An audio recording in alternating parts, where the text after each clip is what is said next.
என்னங்க? சொல்லு மரகதம். நாளைக்கு கோயிலுக்கு கூட்டிட்டு போறேன்னு சொன்னீங்களே, வேண்டுதலை நிறைவேத்த. ம் கூட்டிட்டு போகிறேன். ரேகா கிட்ட சொல்லிட்டீங்களாங்க? இன்னும் இல்லை, காலையில் சொல்லிக்கலாம். இல்லைங்க, அவ இல்லாம நம்ம எங்கேயும் போனதில்லை, அதான். வீட்டில் சத்யா, பூமாரி, ரேவதி எல்லாரும் இருக்காங்கல்ல, அதனால இருந்துப்பான்னு நினைக்கிறேன். சத்யா நல்லா தான் பார்த்துப்பா, இருந்தாலும் அவ என்ன தேடுறதை விட உங்களை தாங்க ரொம்ப மிஸ் பண்ணுவா. இங்கே சமயபுரத்துக்கு தானே, அதெல்லாம் ரேக்கா இருந்துப்பா. எதுக்கும் சிவாக்கு ஒரு வார்த்தை ஃபோன் பண்ணி சொல்லியிருக்கலாம்ல. மரகதம், உனக்கு இருக்கிற சந்தேகம் இன்னும் எனக்கும் இருக்கு. ரேகாக்கும் சிவாக்கும் என்ன பிரச்சனைன்னு தெரியல. முதல் மாதிரி அவங்க பேசிக்கிறதும் இல்லை. ரேவதியும் விக்கியும் இருந்த அளவுக்கு கூட ரேகாவும் சிவாவும் இருந்ததில்லை. இப்போ என்னவோ அவங்களுக்குள்ளேயும் ஏதோ பிரச்சனை. வீட்டுக்குள்ளே இருக்கோன்னு தான் பேர், ஆனால் என்ன நடக்குதுன்னே தெரில. சரி, சிவாவுக்கு நான் ஃபோன் பண்ணி சொல்கிறேன். ம், பிள்ளை இப்படி இருக்கும்போது கோயிலுக்கு போக எனக்கும் இஷ்டம் இல்லதான். ஆனால் நம்ம பிரார்த்தனை நிறைவேற்றாதங்காட்டி தான் இன்னும் அவள் கஷ்டப்பட்டுட்டு இருக்காளோன்னு தோணுதுங்க, அதுதான். அதுக்கு நீ மனசில் எதுவும் வச்சுக்காத, எல்லாம் சரியாயிடும் சீக்கிரமே. அது நடந்தா சரிதான். ரேகாவுக்கு கல்யாணம் நடந்தா அவளுக்கு இனி மண்டகண்ணம் இல்லைன்னு சொன்னாங்க. அதுவும் தள்ளியே போகுதே. ம் மாப்பிள்ளை வரட்டும், நான் பேசுகிறேன். ம், டாக்டர், காது வலிக்கு போட மாத்திரை கொடுத்தீங்களே, அது பெருசாக இருக்கே, உள்ளே போகுமா? மாத்திரையை போட்டு தண்ணியை விட்டால் உள்ளே போகுமா? சின்ன வயசில் என் காதில் தண்ணி போனதுக்கு 1 மாதம் எனக்கு காதே கேட்கல சார். அதான் தண்ணி விட யோசிக்கிறேன். வேணும்னா மாத்திரையை பவுடர் பண்ணி போடவா? ஏம்மா, அது வாய் வழியாக சாப்பிடணுமா? ஆனால் எனக்கு வாய் நல்லா தானே இருக்குது சார். ஏம்மா, வாயில் போட்டு தண்ணி விட்டால் காதுக்கு போயிருமா? காதை பஞ்சு வச்சு அடைக்கணுமா சார்? எதுக்கு? வாயில் போட்ட மாத்திரை காது வழியாக வெளியே வராமல் இருக்க. ஏம்மா, நீ எப்பவுமே இப்படித்தானா? இல்லை சார், மருந்து விடும்போது மட்டும் பஞ்சு வச்சுப்பேன் சார். என்னத்துக்கே வச்சுக்கோமா, கிளம்புமா. டாக்டர், சாப்பாடு எப்படி சாப்பிட? வாயால தான். அது காதுக்கு போகாது இல்லை சார்? ஏம்மா, நாம வாயில சாப்பிட்றது எல்லாமே வயிற்றுக்கு தான்மா போகும். அப்போ மாத்திரை காதுக்கு போகாதா சார்? திரும்பவும் முதல்ல இருந்தா போகும்மா. நீ இப்ப போகலன்னா எனக்கு இப்ப பேதி போகும், அதுக்கப்புறம் உயிர் போகும். அப்போ நீங்கள் செத்துப்போனா வேற எந்த டாக்டர் கிட்ட என் காதுக்கு மருந்து வாங்கணும் சார்? அடப்பாவி, காது வலிக்கு மருந்து வாங்க வந்து என் வேலையத்தான் போக்குவேன்னு நான் நினைச்சேன். ஆனா நான் சாகிற அளவுக்கு கொண்டு போயிட்டியே. பக்கத்துல வேற எம்டி சார் என்னைக்கு விளையாடு இன்னைக்கு வந்து இங்க உட்காந்துருக்காரு. ஐயோ, நடந்ததெல்லாம் கவனிச்சாரா இல்லையா? ஏதோ யோசனையில இருக்கார் போலதான் இருக்கு. கேட்டா நான் மட்டும் ஏதாவது சொல்லி சமாளிப்போம். நம்மளே கேட்போமா? கவனிச்சுட்டு திட்டா ஏதாவது சொல்லிட்டா கூட தெரியாது. கண்டுக்காத மாதிரியே இருந்தா மனசுல ஒரு திட்டையில இருக்கும். நம்மளே கேட்டுருவோம். Sir, sir. சொல்லுங்க அண்ணே. ஏதோ யோசனையில இருக்கிற மாதிரி இருந்துச்சு, அதான். அதெல்லாம் ஒன்றும் இல்லை அண்ணே, அண்ணன் கல்யாண விஷயமா தான். ஒரு நல்லா ரெடியாங்க சார். எப்போ கல்யாணம்? இனி பார்த்து ஃபிக்ஸ் எல்லாம் பண்ணலைங்க, பார்த்துட்டு இருக்கோம். நான் சொல்றேன், தப்பா நினச்சிக்காதீங்க தம்பி. எதா இருந்தாலும் பரவாயில்ல, சொல்லுங்க அண்ணே. நம்மளோட தொழில், லைஃப் பார்ட்னர் ரெண்டும் நம்மளுக்கு பிடிச்ச மாதிரி இல்லைன்னா வாழ்க்கையே வேஸ்ட்டு தம்பி. தொழில் பிடிச்ச மாதிரி இல்லைன்னா காலம் முழுக்க ஏன்டா இந்த ஒரு ஃபீல்டுக்கு வந்தோன்னு வந்துக்கிட்டே வேலை பார்க்கணும். லைஃப் பார்ட்னர் நம்மளுக்கு பிடிச்ச மாதிரி இல்லை அப்படின்னா ஏன்டா வீட்டுக்கு போகிறோன்ட்டு இருக்கும். நீங்கள் சரியாக தான் அண்ணே சொன்னீங்க.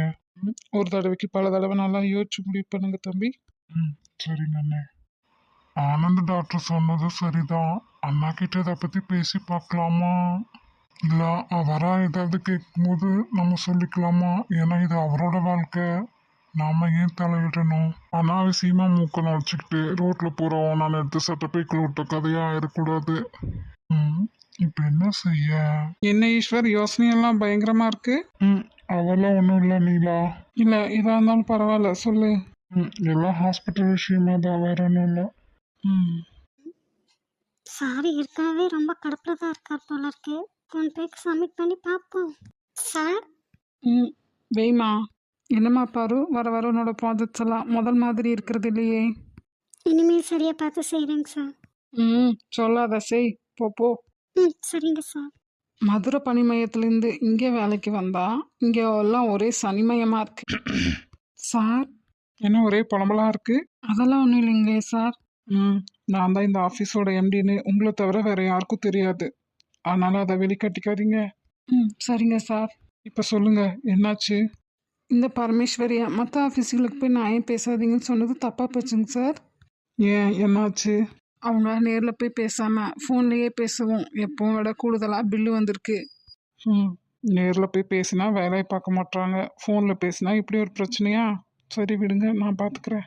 பரமேஸ்வரி பார்வதி 2 பேருமே முதல்லலாம் ப்ராஜெக்ட்ஸ் பெஸ்ட்டாக தான் பண்ணிட்டு இருந்தாங்க. இப்போ நிறைய மிஸ்டேக் வருதுங்க சார் 2 பேர்த்தோட ப்ராஜெக்ட்ஸ்லையுமே. பார்வதி எப்போ போல ப்ராஜெக்ட்ஸ் நல்லா தான் பண்ணுறா. அவள் அக்கா பரமேஸ்வரி தான் இவளுக்கு கெட்ட பேர் வரணும் அப்படிங்கறக்காக நிறைய தில்லுமுள்ளு வேலையெல்லாம் பண்ணுறா. இந்த அறிவை அவள் ப்ராஜெக்ட் பண்ணுறதுல காட்டினா எவ்வளோ நல்லாயிருக்கும். அதை பண்ண மாட்டேங்கிறாளே. அவளோட ப்ராஜெக்ட் பண்ணும்போது கான்சன்ட்ரேஷன் இருக்கிறது இல்லை. இப்போ என்ன பண்ணலாம்? இவங்க 2 பேர்த்தையுமே கூப்பிட்டு பேசலாமா, இல்லை அவங்க அண்ணனுங்களுக்கு தெரியப்படுத்தலாமா? சார் நான் பேசி பார்க்குறேன். அப்படி இல்லைன்னா நீங்கள் கூப்பிட்டு வார்னிங் கொடுங்க. சரிங்க சார். ஓ, இவங்க இப்படியெல்லாம் பண்ணுறாங்களா? இந்த மாதிரி சின்ன சின்னதாக அவள் லஞ்ச் சாப்பிட வர்றதுக்குள்ளே அவளோட டிஃபன் பாக்ஸ் எடுத்து உப்பு இல்லைன்னா மிளகாத்தூள் நிறைய கொட்டி கலக்கி வச்சுறது. அதே மாதிரி தான் காஃபி டீ ஏதாவது ஆர்டர் பண்ணிவிட்டு இவங்க எங்கேயாவது போயிட்டு வந்தாங்கன்னா இவங்க அதை வாங்கி மண்ணை அந்த மாதிரி ஏதாவது போட்டு வச்சுருவாங்க. நடக்கும்போது தள்ளி விடுறது, தடுக்கி விழ வைக்கிறது எல்லாம் சில்லித்தனமாக தெரிஞ்சாலும் சாப்பிடாம இருக்கணும்ல. அன்னைக்கு ஃபுல்லாக தள்ளி விட்டு காலு ஸ்லிப் ஆகி மண்டை ஏதாவதெல்லாம் உடஞ்சிருச்சுன்னா ரொம்ப கஷ்டம். எல்லா நாளும் ஒரே மாதிரி இருக்காதானே? சரி, இப்போ என்ன பண்ண போற? அதை தான் தம்பி நானும் யோசிச்சுட்டு இருந்தேன். பருவை கூப்பிட்டு ஏதாவது பேசினா கூட சரிங்கன்ட்டு போயிடுவான். ஆனால் பரமும் அப்படி இல்லைல்ல, அதான் ரொம்ப யோசிக்க வேண்டியதாக இருக்குது. அதுவும் நீ இன்னும் எம்டியா சார்ஜ் எடுத்துக்கவே இல்லை. அதனால தான் நானும் யோசிக்கிறேன். ஏன்னா நீ யார் இதெல்லாம் சொல்கிறக்கு பேசுறக்கு அப்படின்னு கேட்பா. ஃப்ரெண்ட்லியாக முதல்ல சொல்கிற மாதிரி சொல்லிப்பாரு. அதெல்லாம் பரமக்கிட்ட நடக்கவே நடக்காது. நம்ம என்னைக்கு அவங்க வீட்டுக்கு போனோமோ அப்போ இருந்து பாரு மேலே மட்டும் இல்லை, என் மேலேயும் ரொம்ப கானில் தான் இருக்கா. அன்னைக்கு இவங்க பண்ணது தானே தப்பு. இவங்க ஒழுங்காக கூட்டிகிட்டு போயிருந்தா நம்ம போயிருக்கணும்னு அவசியமே இல்லையே. அதெல்லாம் எங்கே அந்த மரமண்டை புரிஞ்சுக்குது? அதையெல்லாம் யோசிக்குமா இல்லையானே தெரில. ஈஸ்வர், உங்கள் அண்ணா வார்த்தையை விடுறானே, நீ விட்டுறாத. எடுத்து சொன்னால் புரிஞ்சுப்பாங்க, யோசிப்பாங்கன்னு நினைக்கிறேன். ஆனால் சொல்கிறவங்க குணமாக சொல்லணும், அதை அவங்க கேட்குற நிலைமையிலையும் இருக்கணும். நீயே பார்க்குறீல, எல்லாத்துக்கிட்டையும் அப்படிதான். சரி, வேற ஏதாவது பண்ண முடியுமான்னு யோசி. பாருக்கு செஞ்சதெல்லாம் நான் அவளுக்கு திருப்பி செய்யணும்னு இருக்கேன். இது தப்பா இருக்கு. அப்புறம் எப்படி அவளுக்கு புரிய வைக்க முடியும்? சொன்னா காது கொடுத்து கேட்குறாங்களா? அது ஏண்டி தேன் மாதிரி 5.5 பெட்டி பீரோவில் வச்சுருந்த காசெல்லாம் யாரு எடுத்தது? நானும் எதுவும் எடுக்கலாமா? நான் பார்க்கவும் இல்லை, எனக்கு தெரியாது. அப்புறம் எப்படி அது கால் முளைச்சி நடந்து போகுமா? கருமாரி பூ மாதிரியே கேளுமா, என்ன மட்டும் கேட்குற? கருமாரி எப்போ அம்மத்தா இதே தானே கதின்னு கிடக்குறா, என்னைக்கு இங்கே வந்திருக்கா? சரி, அப்போ செல்ல பிள்ளை கடைக்குட்டி வருவாளே பூ மாதிரி, அவளை கேளு. அவனு எனக்கு செல்ல பிள்ளை இல்லடி, உங்கள் அப்பனுக்கு. வரட்டும் வரட்டும், அவளை வச்சுக்கிறேன். அப்போ இன்னைக்கு பூஜை கன்ஃபார்ம். ஏன் சனியனே, 2 குளத்தை ஒன்றா தூக்கிட்டு வரைய கீழே போட்டு உடச்சிட்டீங்கன்னா நீயே சம்பாதிச்சு வாங்க போகிற. அது காளி குடமா? என்னது காளி குடமா? அதை எதுக்கடி கொண்டு வந்த? தண்ணி நின்று போச்சு. இதுக்கு தான் அப்போவே சொன்னனா, எந்திரிச்சு முதலே போய் புடின்னு. 5.5 பெட்டியில் பீரோவில் வச்சிருந்த காசெல்லாம் நீ தானே எடுத்த? சொல்லு சொல்லு. இல்லைம்மா, எனக்கு தெரியாது. உனக்கு தெரியாது, அவளுக்கு தெரியாதுன்னா காசுக்கு என்ன கால் முளைச்சி நடந்து போகுமா? நீ தானடி எடுத்திருப்ப, சொல்லுடி. ஆமான்னு சொல்லு. இதை நம்பருக்கு நான் என்ன முட்டாளாடி? நம்புமா, நிஜமா நான் எடுக்கல. நம்பி போய் பேசுறியா? வா வீட்டுக்குள்ள வா, முதல்ல உனக்கு நாக்குக்கு சூடு வச்சு இழுக்காம விட மாட்டேன். இதில் சனிய காளி குடத்தை வேற கொண்டு வந்திருக்கு. நான் தான் எடுத்தேன் தெரியுமா உனக்கு? இங்க பாத்தியா, இந்த மாதிரி எனக்கு என் ஃப்ரெண்ட்ஸுக்கும் நிறைய ஒரே மாதிரி வாங்கியிருக்கோம். எடுத்தது நான், அடி உனக்கு. எப்படி ஜாலி ஜாலி. அது மட்டும் இல்லை பூவே, நானும் தான் எடுத்தேன். மரவள்ளி சிப்ஸு அது இதுன்னு வாங்கி சாப்பிட்டேன். உனக்கு ஒன்றுமே தரமாட்டோம். அப்படி மட்டும்தான் உனக்கு. அனுபவி ராஜா அனுபவி. கேட்டு திங்க ஆசையா. நீ போய் அம்மாட்ட சொன்னா கூட அவன் நம்ப மாட்டா. அம்மாத்தாக்கு அவ செல்லப்பிள்ள, அம்மாவுக்கு நான் செல்லப்பிள்ள. எங்க ராஜ்யம் தான் நடக்கும். அடுத்தவங்க கூட என்னை எவ்வளோ நம்பி இங்கே கூட்டிகிட்டு வந்து என்னை எப்படியெல்லாம் பார்த்துக்கிறாங்க. ஆனால் பெற்றவங்களும் கூட பிறந்தவங்களும் என் மேலே ஒரு துளி நம்பிக்கை இல்லாமல். சே, எல்லாரும் சர்டிஃபிகேட்ஸ் எல்லாம் வாங்கிட்டு வந்து எவ்வளோ நேரம் ஆகுது. கொண்டு போய் காரில் கூட வச்சுட்டு வந்தாச்சு. இன்னும் இவ வந்திருக்காளா? அந்த சுரேகா மேம், நீ அவளை என்னெல்லாம் பேசிகிட்டு இருக்கோ? ஆமாம், நம்மளும் பூ மாதிரியே தனியாக விட்டுட்டு வந்திருக்கக்கூடாது. இன்னைக்கு எல்லாரையும் பார்த்தா தான் உண்டு. மறுபடியும் நம்ம எல்லாரும் எப்போ பார்த்து போமோ? ஏன் நீ அதுக்குள்ளே எம்சிஏ பண்ணுறியா? ம், நம்ம படித்த டிகிரிக்கும் எம்சிஏக்கும் என்னம்மா சம்மந்தம்? எம்சிஏனா மேரேஜ் சில்ட்ரன் அசோசியேஷன், அதை கேட்குறா அவ. ரேவதி, என்னை பார்த்தா உனக்கு எப்படி தான் தெரியுது? என்ன பண்ணுறது, தாமச்சேரி மாதிரி எப்போ பார்த்தாலும் ரகலை பண்ணிகிட்டே இருப்போம். இனி அப்படியெல்லாம் இருக்க முடியாதுல்ல, அதான். அதுக்கு எனக்கு அண்ணாவோ தம்பியோ இல்லாமல் போயிட்டாங்க. இல்லைன்னா அவங்களுக்கு உன்னையே கல்யாணம் பண்ணி வச்சு டெய்லியும் சாகிற வரைக்கும் ரகலை பண்ணிகிட்டே இருக்கலாம். ம், கடையில் போய் எங்காவது வாங்கிட்டு வந்துடலாமா? எனக்கு ஓகே தான். சரிதான், என்னை வச்சு செய்யறதுக்கு உனக்கு அவ்வளோ ஆசையா? ஆமாம், பின்ன சொல்லு, ஏன் பாதியோட நிறுத்திட்டேன்? உன்னை மாதிரி இழிச்சு வச்சு வேற எவ்வளவு கிடைப்பாளா? அதைத்தானே சொல்ல வந்தேன். இல்லையே. இல்லையேனா தான் ஆமான்னு அர்த்தம். அப்போது ஆமாம். ஆமானாலும் ஆமான்னு தான் அர்த்தம். ஓ, என்ன ஓ?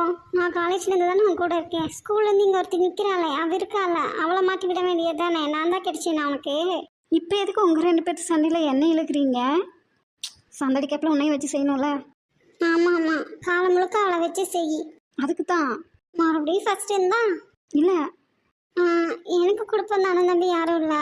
ஆனால் சித்தப்பா பெரியப்பா பசங்க இருக்காங்க. அவங்கள நீ கல்யாணம் பண்ணிக்கிறியா?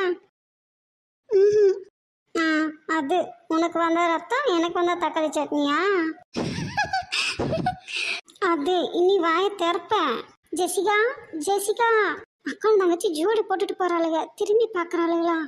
ஜெசிகா, என்ன சொல்லுங்க, டிபார்ட்மெண்ட்டுக்கு போகலையா? நாங்கள் சர்டிஃபிகேட்ஸ்லாம் வாங்கிட்டோம். பூமாரி அங்கே இருக்காளா? ஆமாம், அவள் அங்கே தான் இருக்கா. இல்லை இல்லை, நாங்கள் வரும்போது சுரேகா மேம் அவளை பிரின்சிபல் ரூமுக்கு கூட்டிகிட்டு போனாங்க. பிரின்சிபல் ரூம்க்கா? எதுக்கு? ஏதோ நம்ம டிபார்ட்மெண்ட் லைப்ரரியில் 2-3 புக்ஸாக காணுமா, லேபில் ஏதோ மிஸ் ஆயிடுச்சு சொல்லி அவள் தான் எடுத்துட்டா அப்படிங்கிற மாதிரி பேசிகிட்டு இருந்தாங்க. அதனால தான். பூமாரி அப்படிப்பட்ட பொண்ணெல்லாம் இல்லை, அது நமக்கெல்லாம் தெரியும். ஆனால் அந்த மேமுக்கு நீ அவன் மேலே என்னவோ, எப்போ பார்த்தாலும் அவளை வச்சு செஞ்சுட்டே தான் இருக்காங்க. நீங்கள் வேணா அங்கே போய் பாருங்களேன். சரி, நாங்கள் போய் பார்க்குறோம். ரொம்ப தேங்க்ஸ். இருக்கட்டும், நாங்கள் கேன்டீன் போகிறோம். இந்த மேமுக்கும் அவளுக்கும் என்ன முன்ஜென்மத்து பார்க்கையா? எப்போ பாரு இப்படியே தான். சரி, பேசிட்டு நின்று என்ன பண்ணுறது, வாங்க போவோம். அப்பாவை வர சொல்லவா? அங்கே போய் சூழ்நிலை என்னன்னு பார்த்துட்டு அப்புறம் வர சொல்லிக்கலாம். இப்படி அழுதுகிட்டே இருந்தால் நான் உன்னை விட்டுருவேன்னு நினச்சிட்டியா? இன்னைக்கு உன்னை பிரின்சிபல் கிட்ட சொல்லி ஹோல் காலேஜ்லேயும் வச்சு உன்னை அசிங்கப்படுத்தாமல் விட மாட்டேன். பிஏ உள்ளே போயிருக்காங்கல்ல, வரட்டும், அதுக்கப்புறம் இருக்கு உனக்கு. ஏன் அவங்க வந்தால் மட்டும் நீ என்ன பண்ணுவ? சீனியர், உங்களுக்கு இவளை பற்றி தெரியாது. சரி, நீங்கள் சொல்லுங்கள், உங்களுக்கு என்ன தெரியும் இவளை பற்றி? இவ ரொம்ப புவர் ஃபேமிலியிலேருந்து வரவ, அப்பா கிடையாது. அதனால இவளுக்குன்னு கிடைக்கிற வேலை எதுவானாலும் பண்ணுவா, கிடைக்காத வேலையும் பண்ணுவா. திருட்டு புத்தி உள்ளவ, எங்கே எது கிடைச்சாலும் திருடிடுவா. ஏன்னா இவளுக்கு மாதிரி ஆளுகளுக்கெல்லாம் காசு தானே முக்கியம். காசு ரொம்ப தேவைப்படும்ல. இவங்களோட பேசிக் நீட்ஸுக்கே அடுத்தவங்களை டிபெண்ட் பண்ணி தானே இருக்கணும். இவ மட்டும்தான் பரவாயில்ல, இன்னும் 2 அக்கா, அம்மா, நீ எவ்வளோ பேர் இருக்காங்களோ இவ குடும்பத்தில். அப்படியெல்லாம் கஷ்டப்படுற குடும்பத்துலேருந்து வந்து இவ்வளோ பெரிய காலேஜில் இத்தனை வருஷமாக எப்படி படித்தா? ஸ்காலர்ஷிப்பு, கன்ஜெக்ஷன், இது மூலமாக கிடைக்கிற பணத்தால் மட்டும்தான். அது போக கொஞ்சம் கொஞ்சம் அப்பப்போ பார்ட் டைம் ஜாப்புங்கிற பேரில் போகிறான். ஆனால் அங்கேயும் அவன் நிலச்செல்லாம் நிற்கிறதில்ல. இந்த மாதிரி ஏதாவது திருமலை வேலை பண்ணிட்டு வேலையை விட்டு நின்னுறா. இப்போ இவ என்ன பண்ணா? என்ன சீனியர், உங்களுக்கு தெரியாதா? எனக்கு தெரியாதேப்பா, அதான் சொல்லுங்கள், தெரிஞ்சுக்கிறேன். நம்ம டிபார்ட்மெண்ட் லைப்ரரியில் விலையுண்ட புக்ஸ் 2-3 அனத்தை காணோம். அதை இவ தான் திருடி விற்றுருக்கா. அது மட்டும் இல்லை சீனியர், நம்ம லேபில் முக்கியமான ஸ்பேர் பார்ட்ஸ் எல்லாம் காணாமல் போனதுக்கு இவ தான் காரணம். அதையெல்லாம் திருடி இவ தான் விற்றா. ஓ, இவ இத்தனை வேலை பார்த்துருக்கலாம். அப்படியா சுரேகா? இதையெல்லாம் நீங்கள் எப்படி கண்டுபிடிச்சிங்க? இதில் கண்டுபிடிக்கிறதுக்கு என்ன சீனியர் இருக்குது? இவ தான் எல்லாமே பண்ணா, அதனால தான். நான் என்ன கேட்குறேன்னு உங்களுக்கு புரியலையா? இவ தான் எல்லாத்தையும் பண்ணாங்கிறதுக்கு என்ன ப்ரூஃப் இருக்குன்னு கேட்குறேன். சீனியர், ப்ரூஃப் எல்லாம் நமக்கு தேவையே என்ன? கண்டிப்பாக இவ தான் பண்ணியிருப்பா. ஓ, முதல்ல இவ தான் பண்ணினான்னு சொன்னீங்க, இப்போ பண்ணியிருப்பான் அப்படிங்கிறீங்க. ப்ரூஃப் இருக்கான்னு கேட்டால் இல்லைங்கிறீங்க. அப்புறம் எப்படி இவளை ப்ளேம் பண்ணுறீங்க? மிடில் கிளாஸ் புவர் ஃபேமிலினாவே எல்லோரும் இப்படி தானே இருப்பாங்க. அதுவும் அப்பா இல்லாத பொண்ணு, கண்டிப்பாக இவளாக தான் இருக்கும். ஜூனியர் ஸ்டாஃப் ஒரே டிபார்ட்மெண்ட்டில் வேலை பார்க்குறமேனு உங்ககிட்ட நான் பொறுமையாக பேச வேண்டியதாக இருக்குது. என்ன சுரேகா, அவளுக்கு காலேஜில் சீட் கிடச்சதுக்கு காரணமே அவள் நல்லா மார்க்ஸ் ஸ்கோர் பண்ண காட்டி தான். அப்போது இப்போ வரைக்கும் இவளுக்கு அப்பா இல்லை, இவளோட ஃபேமிலி பேக்ரவுண்ட் தெரிஞ்சுக்கிட்டு அதை வச்சுக்கிட்டு அப்பா என்னெல்லாம் பண்ணுறீங்க டிபார்ட்மெண்ட்டில் இவளை? சீனியர், இவ்வளோ நேரம் நீ பேசினப்ப நான் பொறுமையாக தானே கேட்டுட்டு இருந்தேன். இப்போ நான் பேசுகிறத நீ பொறுமையாக கேளு. மூச்சுக்கு 300 தடவை அப்பா இல்லாத பொண்ணுன்னு சொல்லி காட்டுறது. அப்பா இல்லாத பொண்ணுனா படிக்கக்கூடாதா? அவளுக்குன்னு ஒரு மனசு இருக்குது, அதுலேயும் சில ஆசைகள் இருக்கும். அது நியாயமானதாக இருந்தால் நிறைவேற்றிக்க நினைக்கக்கூடாதா? அப்பா இல்லை, ஹஸ்பண்ட் இல்லை, கூட பிறந்தவங்க இல்லை, இப்படி ஏதோ ஒரு காரணத்துக்காக பெண்கள் உள்ளேயே அடங்கி போகணுன்னு எந்தவித அவசியமும் இல்லையே. அவள் உழைக்கிறா, முடிஞ்சவங்க சப்போர்ட் பண்ணுறாங்க, முடியாதவங்க அவளுக்கு ஆறுதலாக இருக்காங்க. ஆனால் அந்த ரெண்டையுமே நீ பண்ணலல்ல. மட்டி பேப்பர் நோட்டில் 2 ரூபா பேனால் எழுதினா இதில் எல்லாம் நீ இங்கே யூஸ் பண்ணக்கூடாதுன்னு அவளை கஷ்டப்படுத்துறது. ஏன் உலகத்தில் எத்தனையோ சாதனையாளர்கள், அறிவியலாளர்கள் எல்லாரும் இருக்காங்களே, அவங்களாம் நல்லா குவாலிட்டியான பேப்பர் பெண்ணை தான் யூஸ் பண்ணாங்களா? அப்போனா தான் படிப்பு மண்டையில் ஏறுமா? Don't judge the book by its கவர்னு சொல்லுவாங்க. உனக்கு தேவை நீ என்ன கண்டென்ட், என்ன கான்செப்ட் எடுக்கிறியோ அதை அவள் புரிஞ்சுக்கணும், அவ்வளவே தான். அதுக்கான நோட்ஸ் அவள் எதில் எடுத்தா என்ன? எக்ஸாம்லாம் அவள் நல்லா தானே பண்ணுறா. நீயும் கூட்டாளிகளும் சேர்ந்துட்டானே வேணுட்டு அவளோட இன்டர்னல் மார்க்ஸ் எல்லாம் குறைக்கிறீங்க. அதில் என்னதான் அப்படி ஒரு சந்தோஷமோ? இவ விடுற கண்ணீர் உன்னோட ஒட்டுமொத்த சந்தோஷத்துக்கும் சேர்த்து ஒரு நாள் தீய வைக்கும். ஒரு நாள் தெரியாமல் சுண்டு விரல்ல ஒரு துளி நெயில் பாலிஷ் வச்சுட்டு வந்துட்டா, அதுக்கு யாரை மயக்கிறதுக்கு போகிற, அதுவா இதுவான்னு என்ன பேச்சு பேசுனீங்க டிபார்ட்மெண்ட்டில் வச்சு? ஏய் சோனி, இவ்வளோ நேரம் நல்லா தானே இருந்தேன், இப்போ எதுக்கு அழுகிற? எப்பலா உன்னை தானே கேட்குறோம், சொல்லு. அன்னைக்கு நெயில் பாலிஷ் அவ கையில் அடிச்சு விட்டது நான் தான். அடிப்பாவி, அதை இப்போ சொல்கிறேன். அன்னைக்கு அவளை என்ன பேச்சு பேசினாங்க தெரியுமா லேபில்? அவ்வளோ கேவலமாக பேசினாங்க அவளை. இஷ்டமே இல்லாமல் நடக்கிறதாட்டி அக்கா மேரேஜுக்கு நாங்கள் வேறு எதுவுமே பண்ணல. சரி நெயில் பாலிஷும் வளையலுமாவது வாங்கலான்னு நான் ஏன் தனியாக போகணும் சொல்லி இவளை கூட துணைக்கி கூட்டிகிட்டு போனேன். வளையல் வாங்கிட்டு ஒவ்வொரு கலராக அடித்து பார்த்து எடுத்துக்கலான்னு எல்லாத்தையும் எடுத்து அடித்து பார்த்துட்டு இருந்தேன். என் கைக்கும் இவ கைக்கும் வித்தியாசம் தெரியாமல் இவளோட நுனி விரல்லாம் நான் தான் அடிச்சிட்டேன். ஏன் பிள்ளை உனக்கு அது கூடவா தெரியாது? இல்லை, அந்த ஃபேன்சி ஸ்டோர் அக்கா கிட்ட பேசிட்டே பண்ணேன்னா அதான் கவனம் இல்லாமல் அன்னைக்கு நான் லேப்லேயே இதை சொல்லலாம்னு நினச்சேன். புதுசாக வேறு காலேஜ்லேருந்து ஒரு ப்ரொஃபஸர் வந்திருந்தாருல்ல, அதனால பயத்தில் சொல்லாமல் விட்டுட்டேன். இல்லைன்னா இவன் அன்னைக்கு அத்தனை கஷ்டப்பட்டிருக்க மாட்டா. சொல்லியிருந்தா பூமாரியை மட்டும்தான் இப்படி பேசினாங்கன்னு நினச்சியா? உன்னை இருந்தால் இப்படி பேசியிருப்பாங்க. இல்லை ரீசன் அவங்கவுங்க கைக்கு நெயில் பாலிஷ் போகிறது போடாமல் இருக்கிறதும் அவங்கவுங்க இஷ்டம் தான். புவர் ஃபேமிலி, மிடில் கிளாஸ் ஃபேமிலியிலேருந்து வந்துட்டால் மட்டும் போதும். இவங்களுக்கு எப்படி தான் கண்ணு உறுத்துமோ, கண்ணில் விளக்கணையை ஊற்றிட்டு பார்ப்பாங்க. நீயே நல்லா யோசிச்சு பாரு. எங்களை எல்லாம் ஏதாவது சொல்கிறாங்களா? ஆனால் உங்களை நான் மட்டும் பேசுகிறாங்க. ரேக்காவை கூட அப்பப்போ ஏதாவது, ஆனால் என்ன இது வரைக்கும் ஏதாவது சொல்லியிருக்காங்களா? ஏன்னா என் அப்பாவோட ஜாப் அப்படி, ஆளுக்கு அந்த மாதிரி நடந்துப்பாங்க இவங்கெல்லாம். ஒரு நாள் செமினாரில் ஃபேன் ஸ்பீட் பண்ணும்போது அதுவாக டபுள் சைட் போட்டிருந்தா சிங்கிள் சைடாக விலகிருச்சு. அப்பப்பா, அதுக்கு இவளுக்கு என்னெல்லாம் பட்டம் கொடுத்தீங்க நீங்கள்? இப்போ நீங்கள் மட்டும் எப்படி ட்ரெஸ் பண்ணிட்டு வந்திருக்கீங்க? இதான் ட்ரெஸ் கோடா? இன்னைக்கு காலேஜ் இல்லையே சீனியர், சர்டிஃபிகேட்ஸ் வாங்குறதுக்காக மட்டும்தானே ஸ்டூடெண்ட்ஸ் வராங்க, ரெகுலர் கிளாஸஸ் இல்லையே. அதுக்குன்னு இப்படி தான் ட்ரெஸ் பண்ணிட்டு வருவீங்களா? சீனியர், நான் எதுக்கு உங்களுக்கு எக்ஸ்ப்ளனேஷன் கொடுத்துட்ருக்கணும்னு அவசியம் இல்லை, ஆனாலும் சொல்கிறேன். எழுத்து ஃபுல்லாக கவர் பண்ணியிருக்கிறவங்களாம் நல்லவங்களும் கிடையாது, அப்படி பண்ணாமல் இருக்கிறவங்களாம் கெட்டவங்களும் கிடையாது. எல்லாத்துக்குமே மனசு தான் காரணம், மனசில் இருக்கிற எண்ணங்கள் தான் காரணம். ஓ, உங்களுக்குன்னு ஒரு பிரச்சனை வரும்போது அதை பாசிட்டிவாக எப்படி திருப்பணுமோ அப்படி திருப்புவீங்க. இதே அடுத்தவங்களுக்குன்னு வந்தால் அவங்கள எப்படியெல்லாம் அவமானப்படுத்தலாம், கேவலப்படுத்தலாம்னு யோசிச்சு பிளான் பண்ணி செய்வீங்க இல்லை? சீனியர், நீங்கள் ரொம்ப லிமிட்டை மீறி போகிறீங்க. உங்கள் கூட ஒர்க் பண்ணுறது நான் தான். நீங்கள் எனக்கு சப்போர்ட் பண்ணி பேசாமல் அவளுக்கு சப்போர்ட் பண்ணி பேசிட்டு இருக்கீங்க. எனக்கு தெரியும் நான் யாருக்கு சப்போர்ட் பண்ணி பேசணும் பேசக்கூடாது அப்படின்னு. மேம் வேண்டாம் மேம், என்னால் உங்களுக்குள்ள அப்படியே ரொம்ப தான் நல்லா விளையாட்ட நடிக்காத என்ன. இப்போ கொஞ்ச நேரத்தில் தெரிஞ்சிடும் உன்னோட வண்டவாளமெல்லாம் தண்டவாளம் ஏறது. அவளோட வண்டவாளம் தண்டவாளம் ஏறுதா இல்லை உன்னோட வண்டவாளம் தண்டவாளம் ஏறுதான்னு இப்போ பார்த்துடலாம். சீனியர், நீ எனக்கு ஸ்டூடெண்ட்டாக இருந்து இந்த போஸ்டிங்க்கு வந்திருக்க, ஞாபகத்தில் இருக்கட்டும். நீங்கள் பேசுகிறதெல்லாம் பார்த்தா நான் தான் இதையெல்லாம் வேணுட்டே பண்ண மாதிரி பேசிகிட்டு இருக்கீங்க. அதுதானே உண்மை. சீனியர், பிஹெச்டி பண்ணுற சுகுமாரி கிட்ட புக்ஸ் எல்லாம் கொடுத்துட்டு வந்தது யாரு? என்ன இதுக்கே வாயப்பழந்துட்டா எப்படி? லேப் டெக்னீஷியன் கிட்ட எல்லா ஸ்பேர் பார்ட்ஸையும் கலட்டி ஒழிச்சு வைக்க சொல்லி சொன்னது யாரு? இதெல்லாம் எல்லாம் சிசிடிவி கேமராவில் பார்த்தாச்சு. எல்லாம் பண்ணினது நீ தான். சீனியர், நான் அட்மிஷனுக்காக ஹெச்ஓடி மேம் ரூமில் இருந்தேன், அப்போ தான் இதெல்லாம் பார்த்தோம். அடிப்பாவி, எவ்வளோ கொழுப்பு பாரு இதுக்கு. ரேவதி, முதல்ல அப்பாவுக்கு கால் பண்ணு. இந்த சுரேகாவை சும்மா விடவே கூடாது. காந்தாரி மேம் மட்டும் இல்லைன்னா என்ன ஆகுறது? நல்ல வேலை இன்னும் பிரின்ஸிபலும் அவங்க பிஎம்மும் பேசி முடிச்சுட்டு வெளியே வரல. இல்லைன்னா காலேஜில் எல்லாத்துக்கும் முன்னாடி வச்சு பூமாரியை ஒரு வழி பண்ணியிருப்பா இவ. எதுக்கு பிரின்ஸிபல் மேம் கிட்டே என்ன சொல்லிட்டு போலீஸில் ஒரு கம்ப்ளைண்ட் கொடுத்துடலாமா? சீனியர், அது வந்து என்ன சுரேகா, மனசுலேருந்து தொண்டையிலேருந்து வாய்க்கும் வார்த்தைகள் அல்லாடுதோ? ஒரு ஏழை பொண்ணு அடிமட்டத்துலேருந்து கொஞ்சம் மேலே வந்தா பொறுக்காதே உங்களுக்கு. அப்படி என்னதான் இவன் உங்களுக்கு பண்ணா? அவளோட ஒவ்வொரு அசைவு செய்கை எல்லாத்தையும் குறை சொல்கிறது. அவள் என்ன உன் சொத்தையா எழுதி வாங்கிட்டா, இல்லை உன்னோட வாழ்க்கையத்தான் அழிச்சிட்டாளா? அவள் வேலை என்னமோ அவள் அதை பார்த்துட்ருக்கா. நீ தான் தேவையில்லாமல் அவளோட விஷயங்களை மூக்க நுழைச்சி உனக்கு நீயே கெட்ட பேரை தேடிக்கிற. அவளுக்கு இதனால் மன கஷ்டங்கள் இருக்க தான் செய்யுது. ஆனாலும் இது வரைக்கும் அவள் எவ்வளோ பக்கமாக அதை ஹேண்டில் பண்ணுறா. இது வரைக்கும் நீயும் கூட்டாளிகளும் அவளுக்கு கொடுக்குற டார்ச்சரெல்லாம் ஒரே ஒரு லெட்டரில் எல்லாத்தையும் எழுதி புகார் பெட்டியில் போட்டிருந்தானா உங்கள் நிலைமை என்ன ஆகிறது? பிரின்ஸிபலோ கரஸ்பாண்டண்ட்டோ சும்மா இருப்பாங்கன்னு நீங்கள் நினச்சிட்டிங்களா? ஒரே ஒரு பிளாக் மார்க் தான். நீ இங்கே மட்டும் இல்லை, எங்கேயும் வேலை பார்க்க முடியாது. எவ்வளோ சொன்னாலும் நீ எல்லாம் திருந்தவே மாட்ட. பெண்களுக்கு பெண்கள் தான் எதிரியே.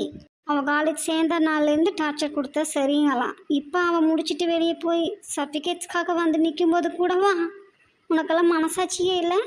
நீ அவகிட்ட சாரி கேட்டுட்டு அவளோட சர்டிஃபிகேட்ஸ் எல்லாம் அவகிட்ட கொடுக்குற. புரியுதா? சீனியர் செய்யற இல்லை நான் பிரின்சிபல் கிட்ட எல்லாத்தையும் சொல்ல வேண்டியது வரும். உன் கூட வேலை பார்க்குற ஸ்டாஃப்னு கூட பார்க்காம ஸ்டூடெண்ட் முன்னாடியே என்னை அவமானப்படுத்தி கேவலப்படுத்துகிற. நான் உன்னையும் ஒரு நாள் வச்சுக்கிறேன்டி. சாரி பூமாரி, வா உன்னோட சர்டிஃபிகேட்ஸ் எல்லாம் எடுத்து தரேன். Thank you ma'am. சரி பூமாரி, அழுதுட்டு நிற்காத, போய் சர்டிஃபிகேட்ஸ் எல்லாம் வாங்கிட்டு வீட்டுக்கு பத்திரமா போய் சேரு. All the best. Thank you ma'am. சரி போமா. அன்னைக்குன்னு இல்லை, என்றைக்கும் எனக்கு எந்த பிரச்சனை வந்தாலும் காலேஜை பொறுத்த வரைக்கும் எனக்காக வந்து நிற்கிறது காந்தாரி மேம் மட்டும்தான். அன்னைக்கு மட்டும் அவங்க வரல அப்படின்னா இன்னைக்கு என் கையில் என்னோட சர்டிஃபிகேட்ஸ் இருக்காது. என்னதான் இருந்தாலும் ரேவதி அப்பா எனக்கு கண்டிப்பாக ஹெல்ப் பண்ணியிருப்பாரு. இருந்தாலும் என் நிலைமை என்னவோ எல்லாரையும் டிபெண்ட் பண்ணியிருக்க வேண்டியதாகவே இருக்கே. One second. Thank you ma'am. இப்போ இல்லை, எப்போவும் நான் உங்களை மறக்க மாட்டேன்.